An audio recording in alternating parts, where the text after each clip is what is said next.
Hello friends. आज मैं आपको निपुण भारत मिशन प्रेरणा फेज 2 क्या है और इसका क्रियान्वयन कैसे किया जाना है ये बताने वाली हूँ।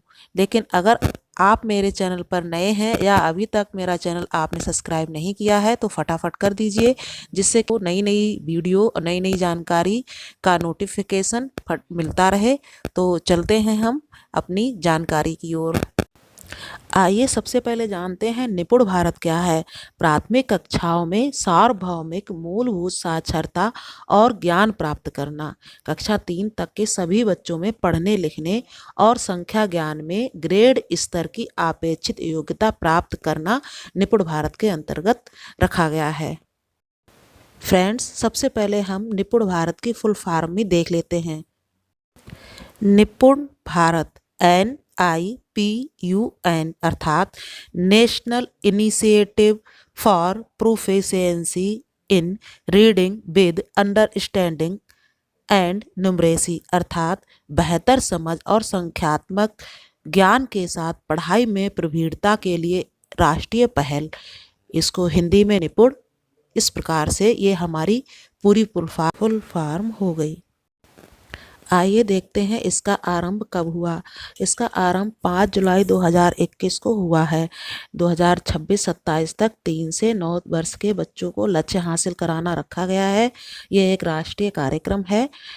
ये स्कूल शिक्षा और साक्षरता विभाग द्वारा शिक्षा मंत्रालय ने 5 जुलाई 2021 को निपुण भारत मिशन की शुरुआत की है। ये इसके 5 चरण हैं: राष्ट्र, राज्य, जिला, ब्लॉक और स्कूल। फ्रेंड्स, अब लक्ष्य और सूची के बारे में भी हम जान लेते हैं। मिशन के अधिगम ध्येय क्या क्या रखे गए हैं, इनको हम जानेंगे। मिशन के उद्देश्यों को प्राप्त करने के लिए संपूर्ण साक्षरता संख्या ज्ञान के लक्ष्य बाल वाटिका से कक्षा 3 तक के सभी बच्चों को स्तर के हिसाब से लक्ष्य हासिल कराना इस प्रकार से रखे गए हैं। फ्रेंड्स, जिस तरह से मिशन प्रेरणा के अंतर्गत हमें लक्ष्य और सूची दी गई थी, उसी तरह से निपुण भारत में भी लक्ष्य और सूची दी गई हैं। सबसे पहले भाषा की बात करते हैं। भाषा में बाल वाटिका में अक्षर एवं संगत ध्वनियों को पहचान लेते हैं। कम से कम 2 अक्षर सरल शब्दों को पढ़ लेते हैं। कक्षा 1 में अर्थ के साथ पढ़ लेते हैं। ऐसे छोटे वाक्य जो आयु के अनुसार किसी अज्ञात पाठ का भाग हो, जिसमें 4-5 सरल शब्द हों, को पढ़ लेते हैं। कक्षा 2 अर्थ के साथ पढ़ लेते हैं। 40 से 60 शब्द प्रति मिनट के प्रभाव से पढ़ लेते हैं। कक्षा 3 अर्थ के साथ पढ़ लेते हैं। न्यूनतम 60 शब्द प्रति मिनट के प्रभाव से पढ़ लेते हैं। साथियों, ये तो हो गई भाषा की बात। अब हम गणित की बात करते हैं कि गणित में हमारे लक्ष्य क्या रखे गए हैं। सबसे पहले बाल वाटिका, इसमें 10 तक के अंकों को पहचान और पढ़ लेते हैं। एक क्रम में घटनाओं की संख्या, वस्तुओं, आकृतियों, घटनाओं को व्यवस्थित कर लेते हैं। कक्षा 1 में 99 तक की संख्याएं पढ़ व लिख लेते हैं। सरल जोड़ एवं घटाव कर लेते हैं। कक्षा 2 999 तक की संख्याएं पढ़ व लिख लेते हैं। 99 तक की संख्याओं का घटाव कर लेते हैं। कक्षा 3 9999 तक की संख्याएं पढ़ व लिख लेते हैं। सरल गुणा समस्याओं का हल कर लेते हैं। ये हमारी लक्ष्य हैं। आइए अब थोड़ी सी बात करते हैं बाल वाटिका के बारे में। बाल विकास एवं पुष्टाहार विभाग के समन्वय से समग्र शिक्षा द्वारा यह सुनिश्चित किया जाएगा कि 5 वर्ष की आयु से पूर्व प्रत्येक बच्चा एक प्रीपरेटरी कक्षा या बाल वाटिका में जा सकेगा।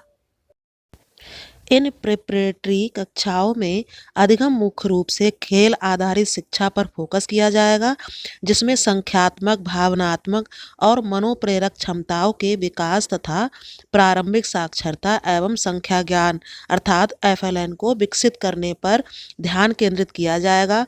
बाल वाटिका प्री प्राइमरी शिक्षा के संबंध में विस्तृत निर्देश पृथक से हमारे लिए मिलेंगे कि हमें किस प्रकार से ये कक्षाएं संचालित करनी है और इस पर आधारित पढ़ाई किस प्रकार से की जानी है। आइए अब बात करते हैं स्कूल तैयारी मॉड्यूल की।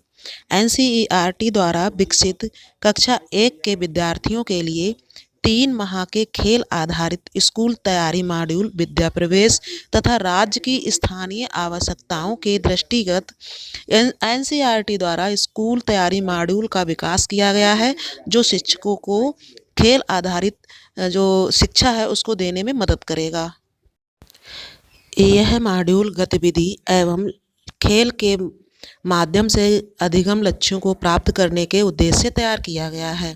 स्कूल तैयारी मॉडल पर प्राथमिक विद्यालय के शिक्षकों को एससीईआरटी उत्तर प्रदेश द्वारा प्रशिक्षित किया जाना है। आइए निपुण भारत के अंतर्गत संवर्धित कक्षा कक्ष के बारे में बात करते हैं। विद्यालय में कक्षा कक्ष का वर्तमान सुधारने एवं आकर्षक बनाने के लिए टीएलएम, वर्कबुक, प्रिंटेड सामग्री आदि शिक्षकों एवं बच्चों को उपलब्ध कराई जाएगी। शिक्षण अधिगम प्रक्रिया में खेल, खोज और गतिविधि आधारित शिक्षण को सम्मिलित करके एक समावेशी कक्षा का वातावरण सृजित किया जाएगा। समावेशी कक्षा में सभी बच्चों को समान अवसर सीखने के दिए जाएंगे। इस पर खेल, खोज, गतिविधि ये 3 चीज़ों पर फोकस दिया जाएगा। निपुण भारत के अंतर्गत शिक्षक प्रशिक्षण का भी बहुत ही ध्यान रखा गया है। फाउंडेशन लिटरेसी एंड न्यूमरेसी तथा विभाग द्वारा विकसित विभिन्न मॉड्यूल एवं शैक्षणिक सामग्री के साथ ही निष्ठा के अंतर्गत भारत सरकार द्वारा निर्गत निर्देशानुसार शिक्षक प्रशिक्षण प्रक्रिया को नियमित एवं अद्यावधि किए जाने के लिए राज्य शैक्षिक अनुसंधान और प्रशिक्षण परिषद उत्तर प्रदेश द्वारा प्रशिक्षण कोर्स का वार्षिक कैलेंडर जारी किया जाएगा, जिसके अनुसार सभी शिक्षकों को प्रशिक्षित किया जाना होगा। निपुण भारत के अंतर्गत पुस्तकालयों का उपयोग पर विशेष बल दिया गया है। बच्चों में पढ़ने के प्रति रुचि विकसित करने के उद्देश्य से ही सभी विद्यालयों में लाइब्रेरी विद रीडिंग कॉर्नर स्थापित किया जाएगा, जिससे बच्चों में पढ़ने के प्रति जागरूकता पैदा हो। निपुण अभियान के अंतर्गत अधिगम आकलन की भी बात बताई गई है। आकलन के परिणामों के आधार पर बच्चों को प्रगति कार्ड उपलब्ध कराया जाएगा, जिसमें बच्चों की समग्र प्रगति का विवरण अंकित किया जाएगा। आयोजित की गई परीक्षा का रिपोर्ट कार्ड प्रत्येक छात्र छात्रा के अभिभावक को प्रेषित किया जाएगा एवं प्रत्येक विद्यालय की ग्रेडिंग कराते हुए विद्यालय रिपोर्ट कार्ड खंड शिक्षा अधिकारी के माध्यम से प्रधानाध्यापकों को प्रेषित किया जाएगा, जिससे कि शैक्षिक गुणवत्ता में निरंतर सुधार किया जा सकेगा। अर्थात जो रिपोर्ट कार्ड होगा वह हमें खंड शिक्षा अधिकारी उपलब्ध कराएंगे और उस पर हमें प्रगति रिपोर्ट बनाकर अभिभावकों को देनी होगी। ये निपुण भारत के अंतर्गत कुछ बिंदु आपको मैंने बताए। इसके अतिरिक्त टास्क फोर्स, वित्तीय प्रावधान, अनुश्रवण एवं सामुदायिक सहभागिता से संबंधित भी कुछ बातें मिशन निपुण के अंतर्गत बताई गई हैं। निपुण भारत के अंतर्गत मैंने आपको संपूर्ण जानकारी देने की कोशिश की है। यदि आपको वीडियो अच्छा लगा हो तो चैनल को सब्सक्राइब, लाइक, शेयर जरूर करें। धन्यवाद।